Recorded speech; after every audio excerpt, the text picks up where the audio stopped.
America, Canada, Germany or any other foreign country మీకు గనక shares అక్కడేమన్నా ఉన్నా, లేదు ఆ దేశంలో బ్యాంక్ అకౌంట్స్ ఏమన్నా ఉన్నా, అక్కడ ప్రాపర్టీస్ ఏమైనా ఉన్నా, లేదు అక్కడ పార్ట్నర్‌షిప్ ఫర్మ్స్‌లో మీరు వన్ ఆఫ్ ద పార్ట్నర్ అయినా, లేదా అక్కడ కంపెనీస్‌లో మీరు వన్ ఆఫ్ ది డైరెక్టర్ అయినా, ఆర్ అక్కడ ఏమన్నా బ్యాంక్ అకౌంట్స్ ఉన్నా, ఇలా ఏ రకమైన సంబంధం ఉన్నా, అది ఏ దేశంలో అయినా సరే, ఈ వీడియో మీకోసమే. సో విదేశాలలో ఇందాక చెప్పిన షేర్స్ అవ్వచ్చు, బ్యాంక్ అకౌంట్స్ అవ్వచ్చు, ప్రాపర్టీస్ అవ్వచ్చు, ఆర్ ఏ రకమైన ఇన్వెస్ట్మెంట్స్ అవ్వచ్చు, బిజినెస్లు అవ్వచ్చు ఉంటే గనక మీరు ఇండియాలో రెసిడెంట్ అయితే ఇప్పుడు మీరు ఫైల్ చేయబోయే ఇన్కమ్ ట్యాక్స్ రిటర్న్స్లో అవన్నీ మీరు పర్టికులర్స్ డిస్క్లోజ్ చెయ్యాలి. ఏముందిలే గవర్నమెంట్కి ఎలా తెలుస్తుంది, ఇన్కమ్ ట్యాక్స్ డిపార్ట్మెంట్కి ఎలా తెలుస్తుంది అని మీరు అనుకోవచ్చు. ఇప్పుడు కామన్ రిపోర్టింగ్ స్టాండర్డ్స్ అని, ఫట్కా అని చెప్పని, ఆటోమేటిక్ ఎక్స్చేంజ్ ఆఫ్ ఇన్ఫర్మేషన్స్ అని చెప్పని రకరకాల సోర్సెస్ ద్వారా ఆ దేశాల్లో ఉన్న ఇన్కమ్ ట్యాక్స్ డిపార్ట్మెంటు మన దేశంలో ఉన్న ఇన్కమ్ ట్యాక్స్ డిపార్ట్మెంట్కి గవర్నమెంట్ ద్వారా ఆ ఇన్ఫర్మేషన్ని తెలియజేస్తుంది.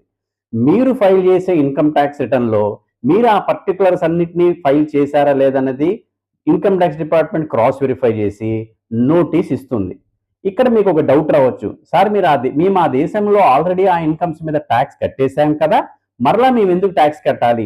ఇక్కడ గవర్నమెంట్, మన Indian government income tax department tax కట్టమని చెప్పట్లా, డిస్క్లోజ్ చేయమంటుంది. ఉదాహరణకి మీకు ఒక అమెరికాలోనో, జపాన్లోనో, కెనడాలోనో, జర్మనీలోనో బ్యాంక్ అకౌంట్ ఉంది, అందులో కొంత బ్యాంక్ బ్యాలెన్స్ ఉంది, అది మీరు మెన్షన్ చేయాలి. ఇదిగో పలానా చోట నాకు బ్యాంక్ అకౌంట్ ఉంది, ఇంత మెన్షన్ చేయాలి, అంతేగాని ట్యాక్స్ కట్టక్కర్లా. ఇన్ కేస్ ఏదైనా ఇన్కమ్ మీద అక్కడ మీరు ట్యాక్స్ కట్టేసేస్తే మరలా ఇక్కడ డిస్క్లోజ్ చేసి రిలీఫ్ అని ఉంటుంది. సెక్షన్ 90, సెక్షన్ 91, 92 అని రకరకాల రిలీఫ్స్ ఉంటాయి.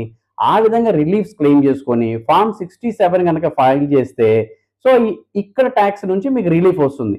డిస్క్లోజ్ చేయకపోతే బ్లాక్ మనీ యాక్ట్ ప్రకారంగా 10 లక్షల రూపాయల వరకు పెనాల్టీ పడుతుంది అండ్ ప్రాసిక్యూషన్ ఉంటుంది.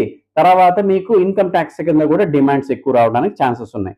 కాబట్టి మీరు ఇన్కమ్ ట్యాక్స్ రిటర్న్ ఫైల్ చేసేప్పుడు పర్టికులర్లీ రెసిడెంట్స్ అయితే గనక మీకు విదేశాలలో ఇందాక చెప్పిన లిస్టులో ఉన్నా సరే ఖచ్చితంగా డిస్క్లోజ్ చేయండి.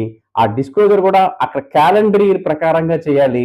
ఆ డాలర్స్లో కన్వర్షన్ చేయటం అదంతా చాలా టెక్నికల్ ప్రాసెస్. సో మీకు విదేశాల్లో ఇటువంటి ఏమైనా ఉంటే గనక మంచి చార్టెడ్ అకౌంటెంట్ని అప్రోచ్ అయ్యి అతని ద్వారా గనక ఫైల్ చేసుకుంటే ఏ ఇబ్బంది లేకుండా ఉంటుంది. సో ఈ వీడియో మీ మిత్రులందరికీ కూడా ఎవరికైతే ఇటువంటి ఫారెన్ అసెట్స్ ఇన్ఫర్మేషన్ ఉందో వాళ్ళకి షేర్ చేయండి. మన వీడియో ఫాలో చేయండి. చాలా మంది చూస్తున్నారు కానీ ఫాలో చేయండి. All the best. Thank you.